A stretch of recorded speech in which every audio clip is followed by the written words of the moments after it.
Hello, everybody, and welcome to the Tuesday edition of Video Clips. And I'll start with a couple of announcements. Remember, our fall conference is November 12 through 14, and Dr. Scott Atlas, who is on the White House Coronavirus Task Force, will be joining us. And we'll have a lot of other guests too, but we always try to get our keynote speakers set up first. So if you're going to come to that conference, as you might imagine, the tickets are going fast. So you're going to want to get yourself registered so that you are not watching it, from someplace else remote, but you're actually in the same room with us and Dr. Atlas. So you can go to WellnessForumHealth.com, and there actually is information posted on the conference. So you guys write to me, and if you don't see something in a nanosecond, you can scroll down. There's more on the screen than just what appears, or more on the website. So it's there, but you can always send me an email too at pamcopper@msn.com. We did so well with these career conference calls. Everybody really liked the professional development calls. So I've scheduled 2 more of those for Friday, April 30th at 2 in the afternoon, and Tuesday, May 4th at 8:30. So we'll get some daytime and evening times for these. Make Americans Free Again conference call Thursday at noon. If you've not been on one of those, you'll learn a lot about some of our political activism. And last but not least, the COVID workshops. Curious about COVID, Lose the COVID 25. Those start in May. We're a little bit behind on that, but we're doing the best we can to keep up with everything. And also health lessons from COVID as well. So that's the stuff that's going on there. Now, today's topic, I want to talk about mental toughness. All right, there's no question that the effect of this debacle on mental and emotional health, I think it's been actually far worse than the effect on physical health. Depression, anxiety, suicidal ideation, actual suicide, drug abuse, people returning to alcoholism, practicing alcoholism, lots of bad things going on out there, and it's all increased during the last year or so. It's understandable. I mean, I totally understand it. And when I listen to some of the stories of what's happening to people, I can see where this all comes from, but it is not inevitable, all right? Some people have remained stable during this period of time, even some people who are having pretty devastating things going on. And some people have even said, in some ways, this was a good thing because it led to something or other, right? So why do some people do better in times like this? Well, there's some obvious things. If you're not unemployed, you're better off. If you're employed, you're better off than somebody who's unemployed. That's what I was trying to say, for example. But there's another thing that I think comes into play too, and it's mental toughness. All right. So I found a book about it. It was recommended in an article. It's called Developing Mental Toughness by Peter Clough. And he describes what it is. He actually has a definition. And it's a combination of the amount of control a person believes he has over his life and emotions, how much commitment is placed on achieving goals despite hardships, being able to see potential threats as opportunities for self-development, continuing to strive in changing environments, and the level of confidence a person has in succeeding despite facing obstacles and setbacks. And Clough says that people who have these traits have better coping skills. They're less likely to be depressed and anxious and stressed out, mainly because they feel like they have more control over their lives. And I think that that's fairly straightforward and easy to see. Now, here's some good news. If you're stressed and anxious and wigged out over what's going on right now, you can change this by becoming mentally tough. It's a state of mind that can be adopted, and it's accompanied by behaviors that can be learned. In other words, we're not stuck where we are. We're not stuck with the way things are. There's a lot we can do about a lot of things. Now, you might have heard this before: what doesn't kill you makes you stronger. I've certainly seen that in my own life, and I think most of you have had some episodes of that if you're over the age of 10 in your own life as well. So, it's always difficult for me, but in these videos, I've been sharing with you a lot of my past life, and I think I've had, like a cat, several lives. I keep reinventing myself as I learn how to be a better person and do better things. I've had my share of difficult circumstances, and I went through a very long period of time of what I would describe as wallowing in a dysfunctional mess that I found myself in. Life was tough, things weren't going well, wasn't able to do what I wanted to do, and blah, blah, blah, and so on and so forth, right? So here was my big turning point. You probably have heard of, sometimes it has to get really bad before it gets better. And I think that's the story of my life. So at the height of my self-destructiveness, I ended up in a relationship with a guy who was a practicing alcoholic who also dabbled in recreational drugs, which was a great choice, right? And so it was such a great choice, I moved in with him, an even better choice.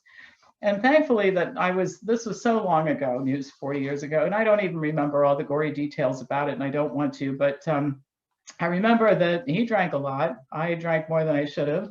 He used drugs. I didn't do that. But home life was terrible. I mean, he was prone to destroying furniture, and he hit me a couple of times too. I can't remember how he got arrested, and I honestly don't remember if I called the police or a neighbor called the police. That wasn't the only time that the police got called, because that was kind of a regular occurrence. And he ended up in jail. He was there for a couple of days. I wouldn't bail him out. And then when he finally got himself out, he decided he was going to go to Alcoholics Anonymous meetings, and I went with him.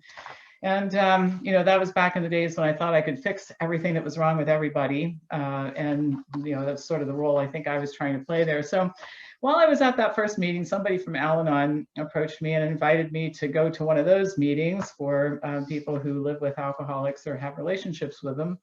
And I was just flabbergasted at the invitation. I mean, I wasn't the one who abused drugs and alcohol, and I wasn't the one who didn't have a job, and I wasn't the one who destroyed property. He was, right? Obviously, the problem was him. But for whatever reason, I think might have been a God thing, I decided, okay, I'm going to go to this meeting and check it out, and I did. And I'm going to cut to the chase. I mean, this is what I found out. The boyfriend wasn't the problem. My OCD alcoholic mother was also not the problem. My dad, who let it all happen, was not the problem. The world was not the problem. I was the problem. And I came to realize a lot of things. People all over the world have, and still today, have far worse circumstances than the worst, every day, than the worst thing that's ever happened to me in my life, right? And they not only survive, but they find ways to thrive and to be happy and to move forward and all that. So why is that? They work on themselves. They have mental toughness, they move forward in spite of their circumstances. So anyway, it took a long time. It took a long time, because when you spend a lot of time with people who aren't so nice to you, and then you decide that you're entitled to act out in inappropriate ways for the rest of your life because of that, takes a long time to get things under control, but I decided to do it.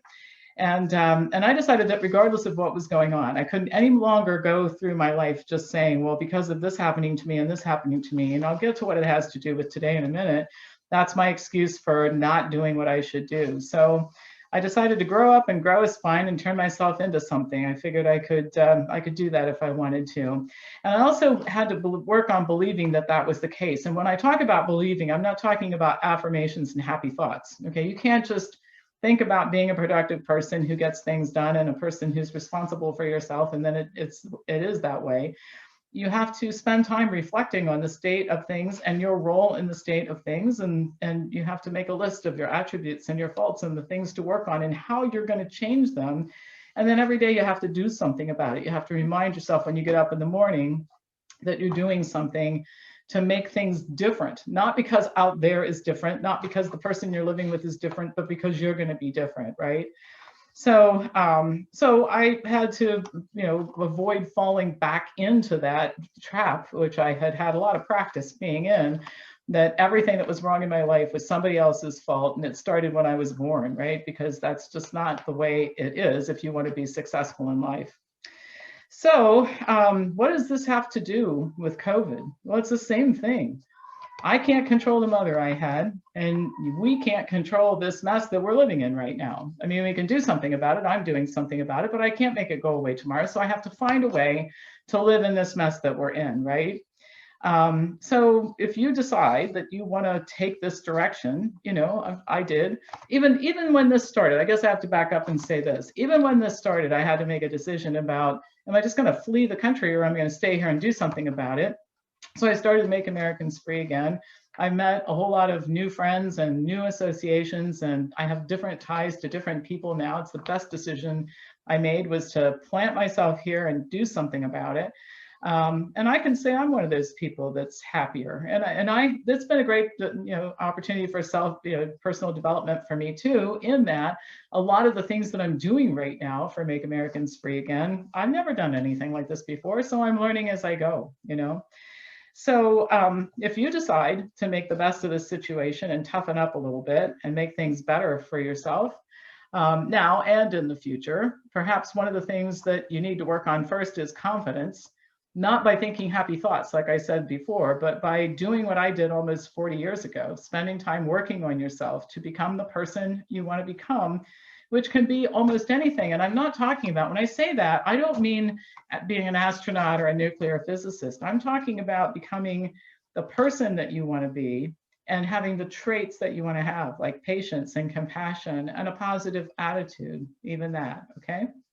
I talk to people every day in this mess who claim they can't do anything. I can't start a group. I don't know anybody. Nobody agrees with me. I can't have anybody in my house. I can't get another job. I can't do this. I can't do that. They sound like I did 40 years ago, all right? Until I learned that I can do anything. And I also learned something else. We get what we expect out of life, so you should maybe take a look at your expectations. And all of this is in spite of out there. We never can control out there. We can't control the people we live with. I can't control anything except for me. So focus on the thing you can control and you'll be surprised how much better life can be.